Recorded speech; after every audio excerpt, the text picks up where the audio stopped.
Recognized as one of the top PR professionals in the country, Rick Lucer has worked with Northrop Grumman, 3M, Raytheon, Sherwin-Williams, Boeing, and many others. Lucer created the famous Mississippi Believe It campaign. In 2009, Lucer was inducted into the Mississippi Business Hall of Fame. So imagine, if you will, that your job is to be the guardian of someone's brand, to promote their brand, to promote their image. And you're sitting in your office, and one day somebody walks in and says, "Hey, I've got a new client for you." And you're going to be the person that carries this client to the next level. And you say, "Great, tell me about the client." You say, "Okay, well, if we put the client in a group of 50, what you'd come away with is they would be the most unhealthy of the 50. They would have the lowest IQ of the 50. They would also have health issues, that have the worst heart, the most heart disease of the 50. They would have the highest blood pressure of the 50. And oh, by the way, just the mention of this client's name would automatically make some people think of racist. And your boss then says, "Now I need you to tell me how much it's going to cost to take this client and kind of turn it around for them and give them a new or different image, or tell a story that nobody knows about the client. So tell me what you think the budget needs to be for you to be able to do that." And you sit there and you think for a minute, and based on your skill set, you say, "Well, I think it's going to cost at least $200 million. And your boss looks back at you and says, "Well, you know, they also are the poorest of the 50, and the budget is zero. So I want you to get to work on it. Let me know how you're coming along, and we need to get this done." Well, that's kind of what happened with the Mississippi Believe It campaign. Except in the real case, it wasn't a boss. As an owner of the agency, my bosses are mostly all my clients. And it wasn't an office. It was actually a Delta airplane sitting on a tarmac in Washington, D.C. on its way to Atlanta and then Jackson. And the person that gave the challenge wasn't a boss or an older man. It was actually a 12-year-old boy. So I was sitting on a plane waiting to come home. At the time I was working in D.C. about every week. Our agency, the Cirlot Agency, is well known in our work in the defense industry. And we were actually working with a large team of corporate giants that we were their agency. It was Northrop Grumman, Raytheon, and Boeing. And they were fighting to win the largest contract ever given by the U.S. Navy, thought to be over $30 billion. And we were the lead communications team. So as I'm sitting on the plane, I look up, and you do what everybody does on a plane. You start playing that plane bingo, because you've got an open seat and you want to see who's going to be the one sitting next to you. And so as you're looking, you go, "Oh, please don't let it be him. Please don't let it be him." And all of a sudden, you go, "Okay, that's fine." And ends up, it's a family, and 3 of them sit there, and the oldest son sits next to me. And I've got on my full leave me alone garb, headphones, computer open, typing. He sits down, and I hear him say something, but I act like I don't. And then I feel my arm being tugged. And I kind of look over, and I take off my headphones. He says, "Hey, mister, how are you?" And I said, "Well, I'm doing pretty good. How are you?" He said, "Wow, you sure do talk funny." And I said, "Well." He said, "Where are you going?" And I said, "I'm going home." He said, "Where's home?" I said, "I'm going to Mississippi." He said, "Oh, man, really?" He said, "Let me ask you something." I said, "Okay." He said, "You live in Mississippi?" I said, "Yeah." He said, "So when you get home, will you see all those Ku Klux Klans people? Will they be on your street every day? And do y'all hate all black people?"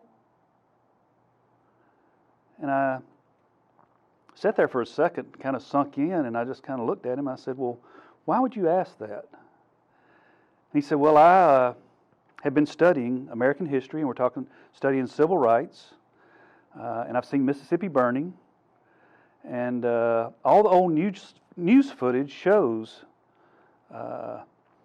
German shepherds and policemen with billy clubs, and said, and all the Klans people. And that's all I really know about Mississippi, and I guess that's how it is. And I said, well, let me ask you something. Where do you live? He said, I live in Connecticut. I said, okay, do you get into New York City very often? He said, oh yeah, we go on the train all the time. I said, when you get off that train, do you see a little old lady getting the purse snatched off her shoulder, or a drug addict leaning up against the wall shooting heroin into his arm? He said, well, I've never seen that before in my life. Why would you ask? I said, because when I was your age, all the TV shows about cops in New York City and movies, that's the only people I ever saw that lived in New York City were either criminals or drug addicts. And he looked at me and said, well, you know, you can't believe everything you see on TV. And I just looked at him and smiled. And this kid was unbelievably articulate, wise beyond his years, mature beyond his years. And he said, oh, I get it. I said, let me tell you about Mississippi. And so I spent the next hour and a half from Washington to Atlanta, and we had a long discussion about life in Mississippi and some of the things about it. And he asked a lot of questions. What struck me about that was he's 12 years old. Had his father asked the same kind of questions, I would have thought nothing of it. But to know that this 12-year-old kid had just come away from studying American history and civil rights, and that was his only thought of Mississippi, were those two thoughts. So I came back, that was on Friday, I came back Monday, and I shared that with the agency, and I said, I don't know what it is, but we need to do something. And that's where we started. And that's where the Mississippi Believe It campaign started. And it started by saying, what is the other side of the coin? If we dig a little deeper, what's the story that people don't get about Mississippi? I understand the racial strife and the things that are all legitimate, and that's part of history. But what about today? Are we going to be forever stuck in that time warp? And so we started talking about what could we do? Well, we communicate for a living. You know, you think about great communicators, the just do it, the what's in your wallet, plop, plop, fizz, fizz, oh, what a relief it is. That last one may be a cultural reference, a little too old for some of the audience. So we set out to tell a different story about Mississippi, and we started with the things you always start with, which are the obvious, you know, the agricultural, the coast, all the stuff we do, all the beautiful, and it just didn't work, and it took months. Because our budget was zero, because we had no client, we were doing this for ourselves as a gift to the state that we had lived in and worked in. And so after work meetings, lunch meetings, all the stuff we did in between our paid work, we kind of came out with an idea. And we started putting all the terrible stereotypes about Mississippi on a white Post-it sheet of paper. And then all the good things, and the bad things were easy. They filled up the sheet really quickly. The good things were abundant. So we went back over to the bad list, and the first one was we can't read.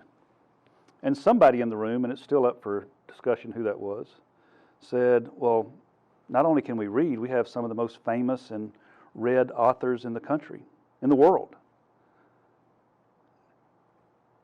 And then the headline that changed everything was, yes, we can read, a few of us can even write. And from that, we started thinking about who are the writers from Mississippi. And you have William Faulkner, Tennessee Williams, Eudora Welty, John Grisham. I mean, you've got an unbelievable amount of some of the most revered and awarded authors in the whole country, all from one of the smallest states in the country. And from there we went to, what's the next stereotype? Well, people think we don't even wear shoes here. And I said, well, you know, not only wear shoes, we got some great athletes. That turned into, yes, we wear shoes. A few of us even wear cleats. And we started thinking about the athletes from here. The Walter Payton, the Jerry Rice, the Brett Favre. Long list. And then it was, how do we tell this in a way that is not insulting, but also not apologetic? And so that was the tone we struck. We've got some about music, that really all music was born in Mississippi. I mean, if you Google who's the father of country music, Jimmie Rodgers, Meridian. If you Google King of Rock and Roll, Elvis Presley. If you Google most famous blues artist, B.B. King, all from Mississippi. So we expanded that into every single walk of life. Science, medicine, the fact that the first heart transplant was done at UMC in Jackson, Mississippi. It was a baboon to a human, but it was what allowed later a human-to-human transplant to actually take place. All the things that nobody knows. And we put that in a campaign that we did pro bono. Then how do you get that out there? And it started with just a local journalist who's now well known all across the country. Sid Salter wrote an article on the campaign and the meaning behind it. The New York Times saw that article, and then they came here.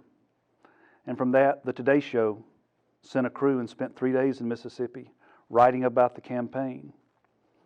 And so what started as just a very humble effort turned into exactly what I would think we would have needed. Because over the next year, and then we did a refresh of the campaign 5 years later and another one 5 years after that. Campaign was debuted right after Hurricane Katrina hit the Gulf Coast of Mississippi, hit really all of Mississippi. And to date, over 80 million people have seen that campaign. If you were to take that same campaign and get all the publicity it garnered about $160 million worth of media exposure. And right now, it hadn't cost the state of Mississippi a dime.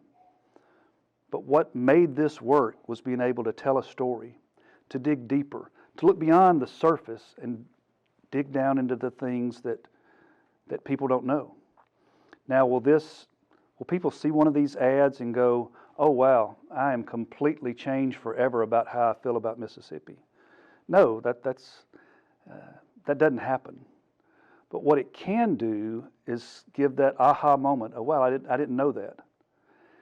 And if you can start the ball rolling to where people think a little differently of you, people think a little differently of Mississippi, then that opens them up to learn more than just that time warp that we've been trapped in for years and years.